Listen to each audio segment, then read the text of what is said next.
Welcome back to Tathata. We are going back to the beginning of this series. Before we can talk about taming the tiger, we need to agree on what it actually is. Because most people, even people who have lived with this for 20 years, are working from a confused picture. The alarm was never the enemy, the alarm that won't stop is. Most people use fear and anxiety to mean the same thing. They are not. Let's untangle them. Fear is the simplest of the three, your nervous system responding to a real present threat. It has an object, and once the threat passes, it ends. Anxiety is different. It's fear's response to something that hasn't happened yet and might never happen at all.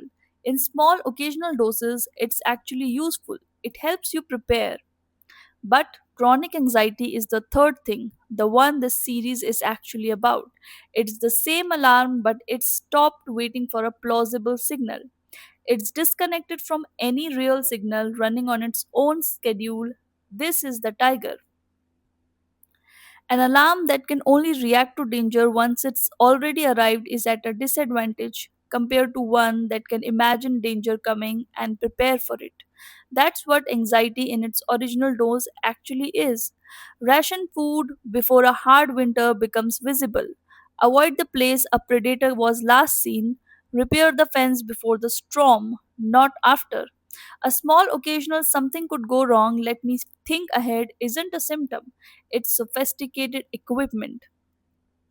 Here's why this happens to so many people and why it's not a personal failing. Imagine two ancient humans. One hears a rustle in the grass, assumes it's nothing, and is occasionally wrong. The other assumes the worst every single time, constantly wrong, wasting energy jumping at nothing. So, who passes on more genes? The second one every time, because a false alarm cost a few wasted minutes and a missed real threat cost everything. Evolution didn't select for a brain that calculates odds correctly.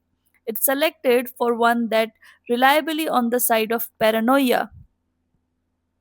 You inherited that same miscalibrated smoke detector. It isn't biased toward truth, it's biased toward not dying, even at the cost of being wrong nearly all the time. An unanswered text and a hidden predator get processed by largely the same ancient machinery. That machinery was never once been updated to know the difference. I want to give you a sense of scale because I think it matters for how alone you feel in this.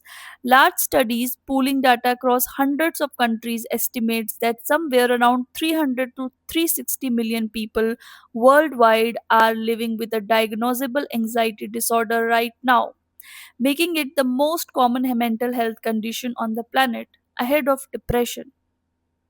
If this is you, you are not uniquely private broken. You are living through one of the most common human experience of this particular area. So, where practically is the line between anxiety doing its job and chronic anxiety that's become the tiger?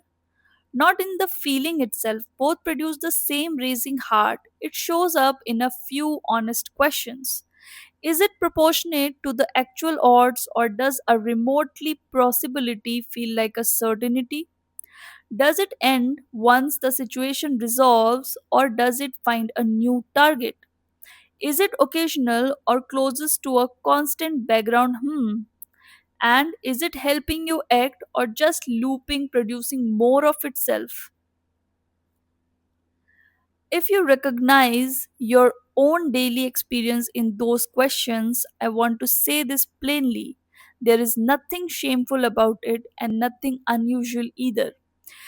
This is not a flaw in your character, it's a flaw in the wiring inherited by nearly every human who have ever lived, just more active in some of us than others, often for reasons that trace back long before we had any say in it. Anxiety isn't the problem, an alarm that won't stop, regardless of the evidence, is.